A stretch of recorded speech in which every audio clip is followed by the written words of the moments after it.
നമസ്കാരം. മലയാളി വാർത്ത ഇൻസൈഡിലേക്ക് സ്വാഗതം.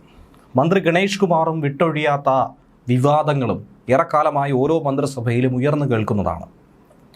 എന്നാൽ ഈ അടുത്തായി പാലക്കാട് MLA രാഹുൽ മാങ്കൂട്ടത്തിലിൻ്റെ വിഷയങ്ങളുമായി ബന്ധപ്പെട്ട് കോടതി കയറിയ 3 കേസുമായി ബന്ധപ്പെട്ടും ഗണേഷ് കുമാർ ചില പ്രതികരണങ്ങൾ നടത്തിയിരുന്നു.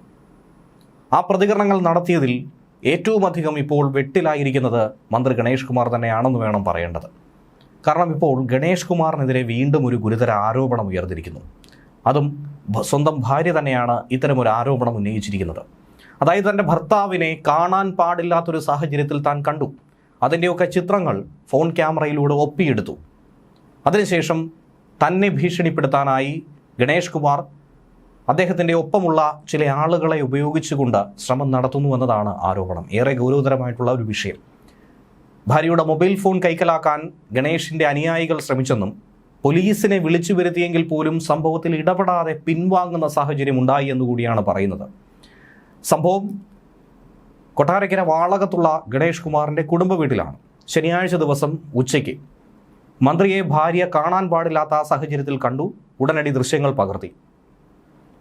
തുടർന്ന് ഭാര്യ പോലീസിൽ സഹായം തേടിയെങ്കിൽ പോലും പോലീസിന് ഇടപെടാൻ പോലും കഴിയാതെ പിൻവാങ്ങേണ്ട ഒരു സാഹചര്യം ഉണ്ടായി എന്നുള്ളതാണ് ഇപ്പോൾ പൊതുമണ്ഡലത്തിൽ ഉയർന്നു കേൾക്കുന്നത്. ഈ വിഷയത്തിൽ മന്ത്രി ഗണേഷ് കുമാറിനെ ശക്തമായി തന്നെ വിമർശിച്ചുകൊണ്ട് ചില ചോദ്യങ്ങൾ ചോദിച്ചുകൊണ്ട് KSUവിൻ്റെ സംസ്ഥാന വൈസ് പ്രസിഡന്റ് കൂടിയായിട്ടുള്ള MJ യദുകൃഷ്ണൻ ഫേസ്ബുക്കിൽ ഒരു പോസ്റ്റ് പങ്കുവച്ചു. ഇപ്പോൾ ഏറെ വൈറലായി ആ പോസ്റ്റ് പ്രചരിക്കുകയാണ്. മന്ത്രിയുമായി ബന്ധപ്പെട്ട ഈ വിഷയത്തിൽ കൂടുതൽ പ്രതികരണങ്ങൾ ഈ ഘട്ടത്തിൽ വന്നിട്ടില്ല. ആ ഫേസ്ബുക്ക് പോസ്റ്റിൻ്റെ പൂർണ്ണ രൂപം അതിങ്ങനെയാണ്. എവിടെ നിന്നോ കിട്ടിയ ഒരു സ്ക്രീൻഷോട്ടിൻ്റെ പേരിൽ ഒരു MLAക്കെതിരെ വാർത്ത നൽകിയ മാധ്യമങ്ങളും കേസെടുത്ത പോലീസും ഇതൊന്നും കണ്ടതായി ഭാവിക്കുന്നില്ലല്ലോ. 1. സംസ്ഥാന മന്ത്രി KV ഗണേഷ് കുമാർ വാളകത്തെ കീഴൂട്ട് വീട്ടിൽ വ്യഭിചാരം നടത്തിയത് നിങ്ങൾ അറിഞ്ഞില്ലേ? 2. ഭാര്യ അവിഹിതം കയ്യോടെ പൊക്കിയത് അറിഞ്ഞില്ലേ?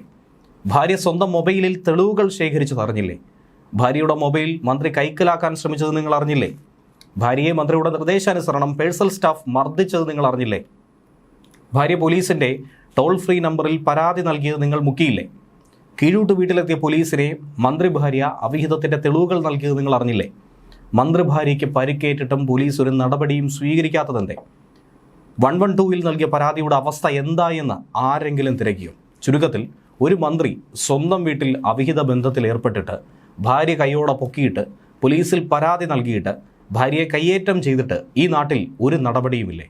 ഇതെന്ത് നീതി? ഞാൻ വളച്ചുകെട്ടില്ലാതെ തുറന്നു പറഞ്ഞിട്ടുണ്ട്. ഇത് തെറ്റെങ്കിൽ മന്ത്രി എനിക്കെതിരെ കേസ് എടുപ്പിക്കട്ടെ, വെല്ലുവിളിയായി കരുതിയാലും ബുദ്ധിമുട്ടില്ല എന്നാണ് അദ്ദേഹം കുറിച്ചിരിക്കുന്നത്. ഈ ഫേസ്ബുക്ക് പോസ്റ്റിന് പിന്നാലെയാണ് എന്താണ് യാഥാർത്ഥ്യം, എന്താണ് ശരിക്കും സംഭവിച്ചത് എന്നുള്ള ചോദ്യം ഉയരുന്നത്. ഈ ഘട്ടത്തിൽ തന്നെ പാലക്കാട് MLA രാഹുൽ മാങ്കൂട്ടത്തിൽ MLAയും ഇതുമായി ബന്ധപ്പെട്ടൊരു പോസ്റ്റ് പങ്കുവച്ചിട്ടുണ്ടായിരുന്നു. ഫേസ്ബുക്കിൽ പങ്കുവച്ചു. അതിനുശേഷം മാധ്യമപ്രവർത്തകർക്ക് ചില സൂചനകൾ നൽകിയിരുന്നു. മന്ത്രിയുടെ പേര് എടുത്തു പറയാതെയാണ് രാഹുൽ മാങ്കൂട്ടത്തിൽ പ്രതികരിച്ചത്. താൻ അദ്ദേഹത്തിൻ്റെ വാക്കുകൾ തന്നെയാണ് ഫേസ്ബുക്കിൽ പോസ്റ്റ് ചെയ്തതെന്നും ഈ വിഷയത്തിൽ പലതും മാധ്യമപ്രവർത്തകർക്ക് തന്നെ അറിയാമെന്നും താൻ അതുകൊണ്ട് അഭിപ്രായം പറയാനില്ല എന്നാണ് രാഹുൽ മാങ്കൂട്ടത്തിൽ പറഞ്ഞത്. ഇത്തരം വിഷയങ്ങളിൽ സർക്കാരിൻ്റെ നിലപാടിൽ ജനങ്ങൾക്ക് സംശയം ഉണ്ടാകില്ല എന്നാണ് രാഹുൽ ചോദിച്ചത്. ഇത്തരം വിഷയങ്ങളിൽ സർക്കാർ സ്വീകരിക്കേണ്ട സമീപനങ്ങളിൽ ഇരട്ടത്താപ്പുണ്ടോ, രാഷ്ട്രീയമുണ്ടോ എന്നൊക്കെ മറുപടി പറയേണ്ടത് സർക്കാരാണ്. കഴിഞ്ഞ ദിവസം ഇതല്ലേ അധപതനമെന്ന തലക്കെട്ടോടെയായിരുന്നു മന്ത്രി KV ഗണേഷ് കുമാറിൻ്റെ പ്രസംഗത്തിൽ നിന്നുള്ള ചില പ്രസക്ത ഭാഗങ്ങൾ, അതും രാഹുൽ മാങ്കൂട്ടത്തിനെ വിമർശിക്കുന്ന ചില ഭാഗങ്ങൾ രാഹുൽ തന്നെ പങ്കുവച്ചത്. അധപതനമല്ലാതെ എന്തു പറയാൻ? അന്തസ്സുണ്ടെങ്കിൽ അയാളോട് MLA സ്ഥാനം രാജിവെക്കൂ എന്ന് പറയണമെന്നാണ് ഗണേഷ് കുമാർ പറയുന്നത്. അങ്ങനെ 19 സെക്കൻഡ് ദൈർഘ്യമുള്ള വീഡിയോ ആയിരുന്നു പങ്കുവച്ചത്. നേരത്തെ രാഹുൽ മാങ്കൂട്ടത്തിനെതിരെ ലൈംഗിക ആരോപണം ഉയർന്ന ഘട്ടത്തിൽ ഗണേഷ് കുമാർ നടത്തിയ ഒരു പ്രസംഗം, അതിൻ്റെ ഭാഗം കൂടിയാണിത്. ബലാത്സംഗ കേസിൽ അറസ്റ്റിലായ ശേഷം തിങ്കളാഴ്ചയാണ് ഒരു ഇടവേളയ്ക്ക് ശേഷം രാഹുൽ തൻ്റെ നിയോജക മണ്ഡലമായ പാലക്കാട് വീണ്ടും കാലുകുത്തിയത്. താൻ ഇനിയും പാലക്കാട് ഉണ്ടാകുമെന്നും MLA എന്ന രീതിയിൽ വീഴ്ചയൊന്നും ഇതുവരെ വരുത്തിയിട്ടില്ല എന്നുകൂടിയാണ് അദ്ദേഹം പറയുന്നത്. ഈ ഘട്ടത്തിൽ കൂടിയാണ് മന്ത്രി ഗണേഷ് കുമാറിനെതിരായിട്ടുള്ള ആരോപണത്തിൽ കൂടി മറുപടി പറഞ്ഞിരിക്കുന്നത്. ഗണേഷ് കുമാറിനെ ഭാര്യ കാണാൻ പാടില്ലാത്തൊരു സാഹചര്യത്തിൽ കണ്ടെന്നും തുടർന്ന് മന്ത്രിയുടെ അനുയായികൾ ഭാര്യയെ തടഞ്ഞു വെച്ചെന്നും കയ്യേറ്റം ചെയ്യാൻ ശ്രമിച്ചു എന്നുള്ള ആരോപണം ഉയർന്ന പശ്ചാത്തലത്തിൽ കൂടിയാണ് രാഹുൽ ഈ വീഡിയോ പങ്കുവച്ചത്. എന്നാൽ മാധ്യമപ്രവർത്തകർ ചോദ്യം ഉന്നയിച്ചെങ്കിൽ പോലും മന്ത്രിയുടെ പേരെടുത്ത് പ്രതികരിക്കാനായി രാഹുൽ തയ്യാറായിട്ടില്ല. ഈ സംഭവം നടക്കുന്നത് ശനിയാഴ്ച ഉച്ചയ്ക്ക് 2 മണിയോടെയായിരുന്നു. വാളകത്തെ കുടുംബ വീട്ടിൽ മുന്നറിയിപ്പില്ലാതെ ഭാര്യ വീട്ടിലേക്ക് എത്തി. ഗണേഷിനെ കാണാൻ പാടില്ലാത്തൊരു സാഹചര്യത്തിൽ പെട്ടെന്ന് കാണുകയായിരുന്നു. ഉടൻ തന്നെ മുൻ DGPയും അതുപോലെ ശാസ്ത്രമംഗലം കൗൺസിലറുമായിട്ടുള്ള ആർ ശ്രീലേഖയുടെ ഭർത്താവിൻ്റെ സഹോദരി കൂടിയായ ഭാര്യ ഉടനെ അവരെ തന്നെ ബന്ധപ്പെട്ടു. നടന്ന കാര്യങ്ങളെക്കുറിച്ച് ശ്രീലേഖയോട് വിവരിച്ചു. ഉടൻ തന്നെ സുരക്ഷയ്ക്ക് വേണ്ടി സർക്കാർ ഏർപ്പെടുത്തിയിട്ടുള്ള 112 ടോൾ ഫ്രീ നമ്പറിലേക്ക് വിളിക്കാൻ ശ്രീലേഖ ഉപദേശിച്ചു. സഹായം ഉറപ്പായും കിട്ടുമെന്ന് പറഞ്ഞു. അതനുസരിച്ച് തിരുവനന്തപുരത്തെ പോലീസ് ഹെഡ്ക്വാർട്ടേഴ്സിൽ 112 നമ്പറിൽ ഗണേഷ് കുമാറിൻ്റെ ഭാര്യയുടെ നമ്പർ എത്തി. താൻ ആരാണെന്നും എന്താണ് സംഭവിച്ചതെന്നും ഇതിൻ്റെ ഗുരുതരാവസ്ഥയും ഒക്കെ തന്നെ പോലീസിനെ ബോധിപ്പിച്ചു. താമസിയാതെ തന്നെ പോലീസ് സംഭവ സ്ഥലത്തേക്ക് എത്തിയിരുന്നു. പക്ഷേ കാര്യം പറഞ്ഞപ്പോൾ ഇതിൽ ഇടപെടാതെ പിൻവാങ്ങുകയായിരുന്നു. വീട്ടിൽ തിരിച്ചു കയറിയവർ വീണ്ടും ഫോട്ടോ എടുത്തു. ഭാര്യയിൽ നിന്ന് മൊബൈൽ കൈക്കലാക്കാനായി സഹായികളായിട്ടുള്ള പ്രദീപിനോടും ശാന്തനോടും മന്ത്രി ഗണേഷ് കുമാർ നിർദ്ദേശം നൽകിയെന്നാണ് മാധ്യമവാർത്തകളിൽ വരുന്ന ആരോപണം. ഇതനുസരിച്ച് വാതിൽ കുറ്റിയിട്ട് സഹായികൾ അവരിൽ നിന്ന് മൊബൈൽ തട്ടിപ്പറിച്ചു. പക്ഷേ അവർ വിട്ടുകൊടുത്തില്ല. അതിനിടയിൽ പോലീസിൻ്റെ സഹായത്തിനായി ഉച്ചത്തിൽ കരഞ്ഞപേക്ഷിച്ചു എന്നാണ് പറയുന്നത്. പിടിവലികൾക്കിടയിൽ വാതിൽ തുറന്ന് പുറത്തിറങ്ങിയ ഭാര്യ പുറത്ത് പോലീസ് സംഘത്തെ കാണാതിരുന്നതിനാൽ താൻ വന്നൊരു ടാക്സി കയറി ഉടനെ തന്നെ തിരിച്ചു പോവുകയായിരുന്നു. പ്രമുഖ മാധ്യമമായ മാതൃഭൂമി ബന്ധപ്പെടാനായി ശ്രമിച്ചിരുന്നു. പക്ഷേ അവർ വാർത്ത ഇതുവരെയും നിഷേധിച്ചിട്ടില്ല. എന്നാൽ അത് സ്ഥിരീകരിക്കാനും തയ്യാറായിട്ടില്ല. മുൻ DGP ആർ ശ്രീലേഖയുമായി ബന്ധപ്പെട്ടപ്പോഴാകട്ടെ ഇതെല്ലാം ശരിയാണെന്ന് അവർ പറയുകയും ചെയ്തു.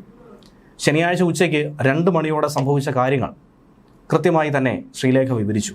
ഉടൻ തന്നെ താൻ തന്നെയായിരുന്നു പോലീസിൻ്റെ ഹെൽപ്പ് ലൈൻ നമ്പറിൽ വിളിക്കാനായി ആവശ്യപ്പെട്ടത്. കൗൺസിലർ എന്ന നിലയ്ക്കോ BJP നേതാവെന്ന നിലയ്ക്കോ അല്ല, മറിച്ച് ഭർത്താവിൻ്റെ സഹോദരി എന്ന നിലയ്ക്കായിരുന്നു ഈ വിഷയത്തിൽ ഇടപെടാൻ താൻ ശ്രമിച്ചതെന്നും താൻ അതിൽ സംസാരിച്ചതെന്നുമാണ് പറയുന്നത്. എന്നാൽ ഈ സാഹചര്യങ്ങൾക്കിടയിൽ വിഷയത്തിൽ ഒരു പ്രതികരണവുമായി മന്ത്രി തന്നെ രംഗത്തെത്തി. മന്ത്രി പറയുന്നത് പ്രണയമെന്നത് ഒരു കുറ്റമല്ലെന്നും പ്രണയം എല്ലാവർക്കും ഉണ്ടെന്നും ഇനിയും അത് തുടരുമെന്നു കൂടിയാണ് ഗതാഗത വകുപ്പ് മന്ത്രിയായ KB ഗണേഷ് കുമാർ മാധ്യമങ്ങളോട് പറയുന്നത്. തനിക്കെതിരായ ആരോപണം ശരിയാണെങ്കിലും അല്ലെങ്കിലും അത് വ്യക്തിപരമായ കാര്യമാണ്. ഇതൊന്നും കേരളത്തിലെ ജനങ്ങളെ ബാധിക്കുന്ന വിഷയമല്ലെന്നാണ് മന്ത്രി പറയുന്നത്. താൻ ഒരു മികച്ച പൊതുപ്രവർത്തകനാണ്, അഴിമതി ചെയ്തിട്ടില്ല. പത്തനാപുരത്തുകാർ ഇത് വിശ്വസിക്കുന്നില്ലെന്നും തൻ്റെ എക്സ്റേ എന്താണെന്നുള്ളത് അവർക്കറിയാമെന്നുമാണ് മന്ത്രി പറയുന്നത്. വീട്ടിലെ കാര്യം പറയണ്ട എന്ന് കരുതിയാണെന്നും പക്ഷേ തനിക്ക് ഒന്നും മറയ്ക്കാനില്ലെന്നും പറഞ്ഞ മന്ത്രി വീട്ടിനുള്ളിൽ തന്നെ ശത്രുക്കളുണ്ടെന്നാണ് ആരോപിക്കുന്നത്. തിരഞ്ഞെടുപ്പ് അടുത്തതുകൊണ്ട് തന്നെ നടത്തിവരുന്ന ചില രാഷ്ട്രീയ മുതലെടുപ്പായി ഇതിനെ നോക്കിക്കാണാം. ഇതൊന്നും മുമ്പും ഇത്തരത്തിലൊന്നും ആരോപണങ്ങൾ ഉയർന്നു വന്നിട്ടുണ്ടെന്നും എന്നാൽ അതൊക്കെ ഇപ്പോൾ എവിടെ പോയി എന്നാണ് മന്ത്രി ഗണേഷ് കുമാർ ചോദിക്കുന്നത്. തൻ്റെ വ്യക്തിജീവിതത്തിൽ ഇടപെടാൻ ആർക്കും അവകാശമില്ല. ഇപ്പോൾ ഉയർന്നിരിക്കുന്ന ആരോപണങ്ങൾ തൻ്റെ ഭൂരിപക്ഷം കൂട്ടുമെന്നാണ് മന്ത്രി പറയുന്നത്. വട്ടുമൂത്താൽ ആരും പരാതിപ്പെടുമെന്നാണ് മന്ത്രിയുടെ വാദം. എനിക്കും വേണമെങ്കിൽ പരാതിപ്പെടാം. മേയർ സ്ഥാനം കിട്ടാത്തതിൻ്റെ കൊതിക്കറുവാണ് ശ്രീലേഖ ഇപ്പോൾ തന്നോട് തീർക്കുന്നതെന്നാണ് മന്ത്രി പറയുന്നത്. മാധവിക്കുട്ടിയും ജവഹർലാൽ നെഹ്റുവും പുനത്തിൽ കുഞ്ഞബ്ദുള്ളയും ഒക്കെ തന്നെ പ്രണയിച്ചിട്ടുണ്ട്. പിന്നെ തനിക്ക് പ്രണയിച്ചുകൂടെ എന്നാണ് ഗണേഷ് കുമാർ ചോദിക്കുന്നത്. ഗണേഷ് കുമാറിന് ഒന്നല്ല 5000 പ്രണയമുണ്ടെന്നും വെല്ലുവിളി ഉയർത്തിയിട്ടുണ്ട്. ന്യൂസ് ഡെസ്ക് വെളിവാർത്ത ഇൻസൈഡ്.